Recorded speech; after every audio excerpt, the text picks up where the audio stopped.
Hello everyone, here at OS Reviews. This is a quick hands-on comparison between the iWonfit P1 versus the Xiaomi Amazfit Bip. So both of these are very low-cost budget smartwatches that sell for $70, so they have the same price point and have pretty similar features as well, and also very interesting designs. So which one is the better value? Well, we'll take a closer look at in this video. Both of these watches have built-in GPS, which allows them to track your location on a map. So once you sync it up with a phone, it can trace your kind of distance that you've walked. Display sizes are roughly the same. They are both made out of plastic, so they are both very lightweight, and both also offer heart rate monitoring, although the Bip is using optical versus the iWonfit, which is using EEG, which is slightly more accurate. Both also offer pretty traditional fitness features, such as training information for specific sports, such as running, jogging, so on and so forth, in addition to sleep tracking, which is done automatically, and notifications, including SMS, text messages, emails, and Facebook and Twitter tweets as they come streaming in. So they are, again, very similar on those elements.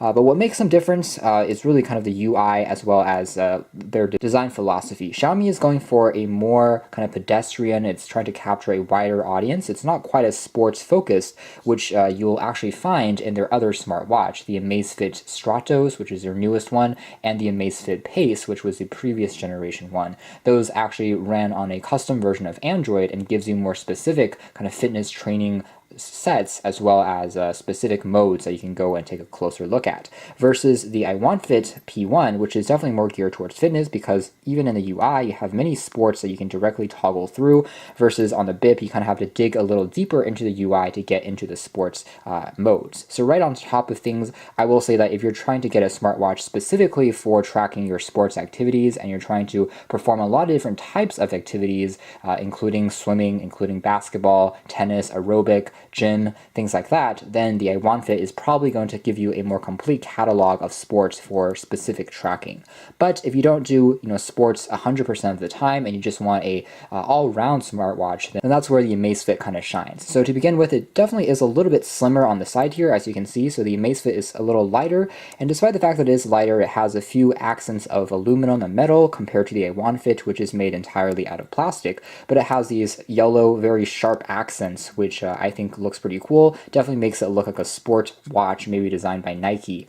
And the Xiaomi here, in terms of display technology, is using an e-paper screen. It's a transflective panel, and that means when the backlight is turned off, it's very easily read under direct sunlight. In fact, it's easier to read outdoors than it is indoors. I really think this is an excellent display for most smartwatches just because it uses less power and makes the overall reading experience very easy. Compared to the iWonfit, which is using a more conventional IPS LCD screen, which means the battery drains a little faster, but the flip side is it gets brighter. It's also a lot more punchy in terms of contrast. You can tell how the Amazfit looks much more washed out versus the iWonfit. It almost looks like the text is just printed on there. It seems like an AMOLED screen. That's how good the contrast between the black and the text is. Surprisingly, the screen here is bright enough where I had no problems viewing it outside, even when there was sun blasting down. So that's a testament to how bright the screen on this is, but the, again, downside is you do have to charge it a bit more often. On both of these smartwatches, battery life I would say is good, better than average. On the iWonfit, if you are using as this conventional smartwatch, it's going to last you for about 3 to 4 days before you need to top it up, versus the Xiaomi, which will last you for about 20 days before you need to recharge it.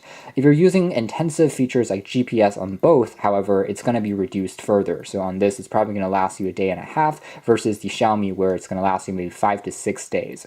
Now, on both watches, you can actually optimize the battery performance. On the iWonfit, you can swipe up to have access to this little battery status, and from here it dims the screen and puts on a digital clock, and that's it. You're unable to access any of the other tracking or sports related modes, and it's basically just a regular digital watch. Under this mode, the battery will be extended to about 2 weeks before you need to recharge it again. For instance, on the Xiaomi, you'll be able to see the thermometer, so you can see weather information, which is actually missing on the iWonfit. And you also have access, of course, to traditional fitness features like a stopwatch and timer, which the iWonfit does also have. You do have a compass on the Xiaomi that the iWonfit does not have. And in general, I do think that it handles notifications a little bit better than the iWonfit as well. In that sense, I mean that if you are taking a look at emails, the notification shows you not only the subject line, but also a glimpse into what the body of the text is. It's not going to show images. It's not quite as intelligent as something like an Apple Watch, of course. It's just a fraction of the price, but it does show you more than just a subject line. And when it comes to sports tracking, we have basically a running, we also have jogging, we have cycling, we have just kind of fast walking, and that's pretty much it, such as swimming, such as basketball, table tennis, aerobics, sit-ups, jump ropes, where it's actually able to detect whether you're doing these motions correctly or not based on the programming of the motion sensors. What we do have is a heart rate information right from the main panel that's always being displayed. So it'll take your continuous heart rate when it has the time. And how EEG works is it uses these two electrodes to contact your skin to get a more accurate pulse measurement. It's more of a medical grade sensor compared to just using optical. Now, what iWonfit does also give us are some additional watch faces, but I don't think they're going to get as many updates as Amazfit have done for the Bip, because again, it has almost a cult following now in certain countries. It's sold actually incredibly well. But on here, you can change a few that they've preset, and if there are firmware updates in the future, perhaps we'll see more watch faces. Again, iWonfit are using their proprietary operating system for this watch too, so they're both kind of designed from the ground up as far as the OS is concerned. They're both not based on Android or anything like that. So this is the default one. There's also an analog one that shows out the color screen, and a few other ones here as well that kind of reminds me a bit of Xiaomi's Amazfit, and that's basically it. So it cycles back and forth, and here are the ones that I have on the Amazfit. Of course, there are many more that you can customize it with if you download them from the app and push them over through software updates. So it does have a few more kind of available options for watch faces, and overall touch responsiveness on both are very good. I would say I had no real issues when navigating left, right, up, and down by swiping on the displays of both products. On the iWonfit though, we do have two additional command keys on the left here, and one of them, the top here, is used for going back. So if you don't want to swipe over from the edge of the screen like this as a gesture for going back, you can tap on this key once to take you back. And the bottom key here just basically takes you down a longer list, so you can tap on this and it will go down one by one in sequential order. Or it also acts as an OK key in certain programs where you're able to tap on it physically to select it, something to be activated. So it has a few other commands that allows you to technically use the smartwatch without interacting with the screen, say if you're underwater or you're in a situation where you're wearing gloves and you're unable to actually touch the display. Dimming the background lights here, we can see that this is what the displays look like in the dark, and they're both, again, pretty bright and easy to read. The iWonfit does get a little bit brighter, and one feature I do like on here I wish that Xiaomi would implement is a flashlight.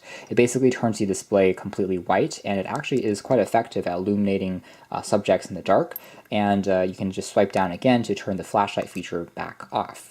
Otherwise, when it comes to the syncing process, they both will sync in under 30 seconds, and they can store data up to roughly 1 week before it runs out. So be sure to sync it about once a week and you should be fine. And when it comes to the overall app experiences, I would say that Xiaomi's Mi Fit app is the one that has more users, so it has more data as well that Xiaomi have been using to update it a bit more regularly compared to iWonfit. Both of the bands are made out of silicone, and they're about the same when it comes to overall comfort. Very light, you don't really feel them when you're wearing them. So that's basically as far as our hands-on comparison between the iWonfit P1 and the Xiaomi Amazfit Bip. Both of these are $70 smartwatches that feature built-in GPS, which is a rare feature that you'll seldom find on any other competitor. And for that reason alone, both of these are probably the best value smartwatches on the market. But which one is the better one? I'd say really depends on the type of user. If you're really interested in sports and you're always trying to track, let's say, your workouts, different types of swimming activities, as well as outdoor activities, and the iWonfit might actually be a slightly better buy because of the sensors that they're using here and the OS being more catered towards sports tracking specifically. But if you are doing a little bit of fitness in addition to just using it as a regular watch and taking a look at notifications, you want better battery life and a larger community support, then I think that the Xiaomi Amazfit Bip might be the stronger choice. So again, really depends on the person looking at these. You can check out more details of both in the links below, but for now, that's been our video. Thanks for watching here at OS Reviews.